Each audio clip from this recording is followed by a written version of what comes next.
ইস্তেগফার করার গুরুত্বপূর্ণ একটা সময় হচ্ছে শেষ রাত।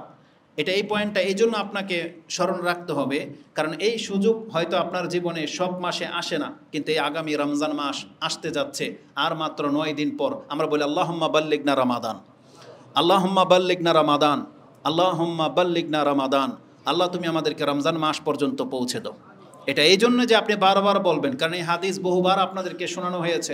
ইমাম মুসলিম রাহিমাহুল্লাহ তার তাহারাতের একটা হাদিসের মধ্যে 440 নম্বরে আপনি সেই হাদিসটা পেয়ে যাবেন, যে রাসূল বলেছেন আসসালাওয়াতুল খামসা ওয়াল জুমআতু ইলাল জুমআ ওয়া রামাদানু ইলা রামাদানা মুকাফফিরাতুম মা বাইনাহুন্না ইযা ইজতানাবাল কাবায়ের। যখন কোনো ব্যক্তি বড় পাপ থেকে বেঁচে থাকে, তাহলে এই যে গত জুমা থেকে এই জুমা পর্যন্ত এক সপ্তাহের পাপ তাকে মাফ করে দেওয়া হয়েছে।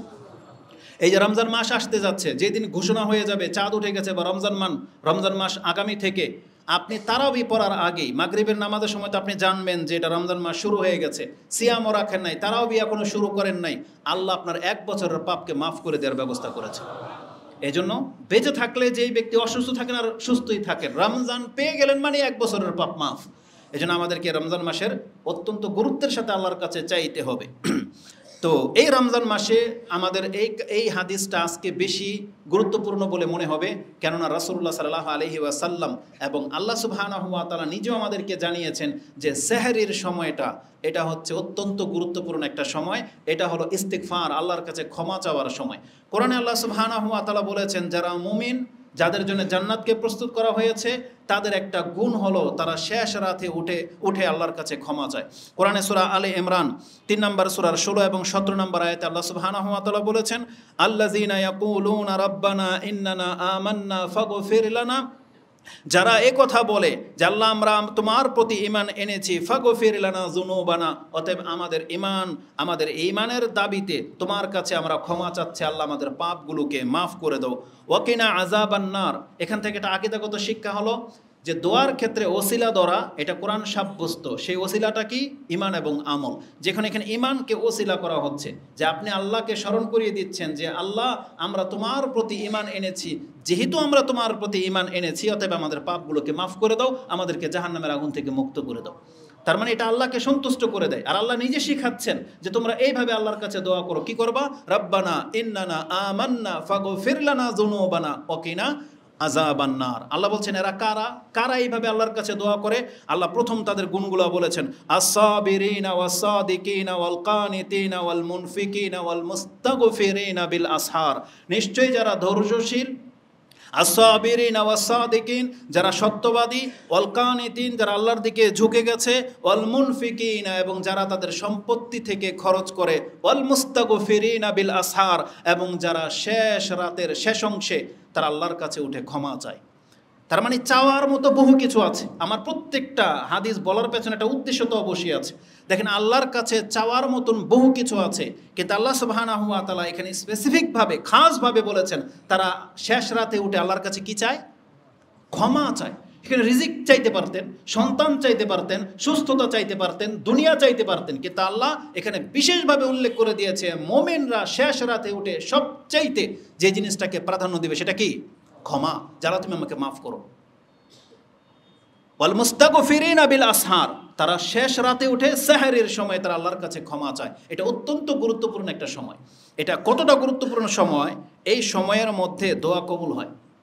এই সময়ের মধ্যে দোয়া কবুল হয়। এবং এই আয়াতের সাপোর্ট একটা হাদিস ইমাম বুখারী এবং মুসলিম কোট করেছেন, যেটা ইমাম মুসলিম রাহিমাহুল্লাহ তিনি তার কিতাবুস সালাতিল মুসাফিরে 6 নম্বর অধ্যায়ের 1657 এবং বুখারীতে হাদিসটি তিনি 2 জায়গায় উল্লেখ করেছেন, 1145 এবং তাওহীদের অধ্যায়ে 7494 রয়েছে, যে আন আবি হুরায়রাতা আন্না রাসূলুল্লাহ সাল্লাল্লাহু আলাইহি ওয়াসাল্লাম ক্বালা ইয়ানজিলু রাব্বুনা তাবারাকা ওয়া তাআলা কুল্লা লাইলাতিন ইলা সামাঈ দুনিয়া হিনা ইয়াবকা সুলুসুল লাইলিল আখিরা, যে আমাদের প্রতিপালক তিনি প্রত্যেক রাতের প্রথম আকাশে আসেন যখন রাতের কিছু অংশ বাকি থাকে।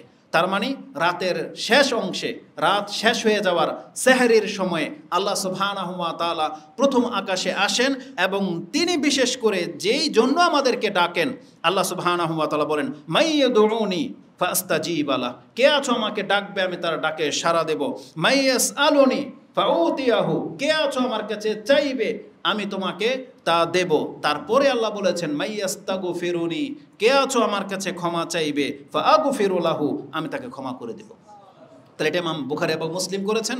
আর আল্লাহ সুবহানাহু ওয়া তাআলা ক্ষমার জন্য শেষ রাতের এই অংশটাকে প্রাধান্য দিয়েছেন, যেটা একটু আগে সে সূরা আলে ইমরানের 17 নম্বর আয়াতও উল্লেখ রয়েছে। আর এটা যে একটা গুরুত্বপূর্ণ সময়, এটা আমাদের নবীদের চরিত্র থেকেও পাওয়া যায়। একটা ঘটনা উল্লেখ করা হয়েছে সূরা ইউসুফ 12 নম্বর সূরাতে, 12 নম্বর সূরার 97 এবং 98 নম্বর আয়াতে দেখেন, ইউসুফ আলাইহিস সালামের ভাইদের অপরাধ যখন ধরা পড়ে গেল, তারা যখন ভুল স্বীকার করলেন, তখন তারা এসে তার পিতা, যেহেতু তারা জানে যে আমার পিতা হচ্ছেন নবী ইয়াকুব আলাইহিস সালাম, তার মাধ্যমে ক্ষমা আসতে পারে, সমস্ত সন্তানগুলো এসে তার বাবার কাছে আবদার করলো যে আমাদের অপরাধ হয়ে গেছে, আপনি আল্লাহর কাছে আমাদের হয়ে ক্ষমা তলব করে দেন। তারা বলেছিল যে কালু ইয়া আবানা, হে আমাদের পিতা, ইস্তাগফির লানা যুনুবানা, আপনি আমাদের ক্ষমার, আমাদের অপরাধের ক্ষমা আপনি তলব করুন। ইন্না কুন্না খাতিইন, নিশ্চয়ই আমরা তো ভুলকারী ছিলাম। ইন্না কুন্না খাতিইন, নিশ্চয়ই আমরা তো অপরাধী ছিলাম, আমরা ভুল করে ফেলেছি, আপনি রবের কাছে আমাদের হয়ে ক্ষমা চান। জবাবে তার পিতা তিনি এই কথা বলেছিলেন, কালু সাউফা আস্তাগফিরু লাকুম রাব্বি ইন্নাহু গফুরুর রাহিম, নিশ্চয়ই খুব শীঘ্রই আমি তোমাদের জন্য আমার প্রতিপালকের কাছে ক্ষমা চাইব, আর এটা আমি জানি যে আমার রব তিনি ক্ষমাশীল এবং দয়ালু। এই যে তিনি যে বলেছেন সাউফা আস্তাগফিরু লাকুম রাব্বি, খুব শীঘ্রই আমি তোমাদের জন্য আমার প্রতিপালকের কাছে ক্ষমা চাইব, এর তাফসির ইবনে কাসির রাহিমাহুল্লাহ তিনি ওমর রাদিয়াল্লাহু তাআলা আনহুর একটা আসার এনেছেন, যে তিনি আব্দুল ইবনে মাসউদ রাদিয়াল্লাহু তাআলা আনহুর ঘর থেকে শেষ রাতে কিছু দোয়ার বাক্য শুনতে পেলেন, এবং তিনি তখন জিজ্ঞেস করলেন এই সময়ে কেন।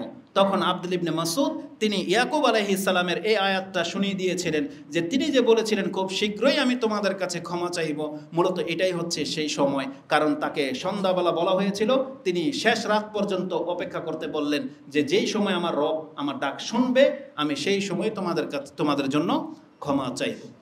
তাহলে সেহরের সময়টা হচ্ছে আল্লাহর কাছে ইস্তেগফার করার সময়, ক্ষমা চাওয়ার সময়, বিশেষভাবে ক্ষমা চাওয়ার সময়। এটা আপনি মাথায় রাখেন, যেখানে আল্লাহ নিজেও বলেছেন মাইয়াস্তাগফিরুনি ফাআগফির লাহু, কে আছো আমার কাছে ক্ষমা চাইবে আমি তাকে ক্ষমা করে দেব।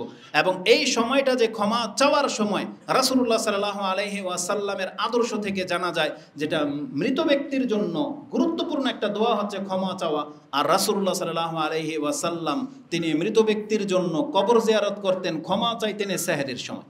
আয়েশা রাদিয়াল্লাহু তাআলা আনহা তিনি বলেন, কানা রাসূলুল্লাহ সাল্লাল্লাহু আলাইহি ওয়াসাল্লাম কুল্লামা কানা লাইলাতুহা মিন রাসূলিল্লাহ সাল্লাল্লাহু আলাইহি ওয়াসাল্লাম ইয়াখরুজু মিন আখিরিল লাইলি ইলাল বাকি, যতদিন আমার পালা পড়েছে, মানে আমার সাথে রাসূলুল্লাহ সাল্লাল্লাহু আলাইহি সাল্লামের থাকার দিন এসেছে, আমি ওই দিনগুলোতে দেখেছি প্রত্যেক ওই মুহূর্তে রাসূলুল্লাহ সাল্লাল্লাহু আলাইহি ওয়াসাল্লাম রাতের শেষ অংশে তিনি বাকি কবরস্থানে চলে যেতেন এবং তিনি গিয়ে দোয়া করতেন, ফায়াকুল আসসালামু আলাইকুম দারা কাউমিল মুমিনিনা আতাকুম মা তুআদুনা গাদান মুআজ্জালান ওয়া ইন্না ইনশাআল্লাহু বিকুম লাহিকুন। তিনি বলতেন আল্লাহুম্মা গফির লি আহলি বাকিল গারকাত, আল্লাহ তুমি এই কবরবাসীকে, বাকি কবরবাসীকে আল্লাহ তুমি মাফ করে দাও। আর এই সময়টা কখন? হেইনা আখিরুল লাইল, তিনি কখন বের হতেন? রাতের শেষ অংশে। আর রাসূলুল্লাহ সাল্লাল্লাহু আলাইহি ওয়াসাল্লাম থেকে এই হাদিস কোট করেছেন ইমাম মুসলিম। হাদিস আছে কোথায়? 2145। যদিও সময় পাস হয়ে চলে গেছে, যে আমাদের বাংলার জমিনে যারা ওই যে শবে বরাত পালন করে, আমাদের অঞ্চলের এক পীর তো আছে, এরা কি বলে যে শবে বরাতের দিন কবর জিয়ারত করা, কারণ রাসূলুল্লাহ সাল্লাল্লাহু আলাইহি সাল্লাম সেই দিন আয়েশা রাদিয়াল্লাহু তাআলা গিয়ে দেখেন তিনি কবর জিয়ারত করতেছেন, অথচ মুসলিমের হাদিসে আছে এই কাজটা রাসূলুল্লাহ সাল্লাল্লাহু আলাইহি সাল্লাম শুধু শবে বরাতের দিন করেছে নাকি প্রত্যেক রাতে করেছে? তার মানে প্রত্যেক রাতে করেছে। তো এই কথাগুলো যখন আমরা বলি, তারপরে মাথা মোটারা এগুলোকে গ্রহণ করে না, এদের অনুসারীরা অন্ধই থেকে গেছে। দ্বিতীয়ত হচ্ছে এই হাদিস দিয়ে প্রমাণিত হয় কবর জিয়ারত করার সবচেয়ে উত্তম সময় কোনটা? সাহারির সময়। কিন্তু আমাদের দেশের কবরস্থানগুলোকে জঙ্গল বানিয়ে রাখছে। জঙ্গল, আপনি যে যাবেন শেষ রাত্রে আপনার নিজেরই কলিজা থরথর করে কাঁপবে, এমন একটা মঞ্জার করে রেখেছে, মানে দৃশ্য করে রেখেছে। ইনশাআল্লাহুল আজিজ আমাদের প্রজেক্ট যেটা আমরা এখানে করতে চাচ্ছি মুসলিম সোসাইটির, সেখানকার কবরস্থানকে ইনশাআল্লাহ আমি মদিনার মতন পরিষ্কার করে দেখিয়ে দেব ইনশাআল্লাহ। আল্লাহ আমাদেরকে তৌফিক দান করুন, যাতে করে যে কেউ সেখানে কবর জিয়ারত করতে যেতে পারে, মানে আমাদের অঞ্চলে যারা বসবাস করবে ইনশাআল্লাহ। তো এই হাদিস থেকে যেটা আমরা জানলাম যে ইস্তিগফার করার একটা উপযুক্ত শেষ রাতে, এটা আমরা 5 নম্বরে পেলাম।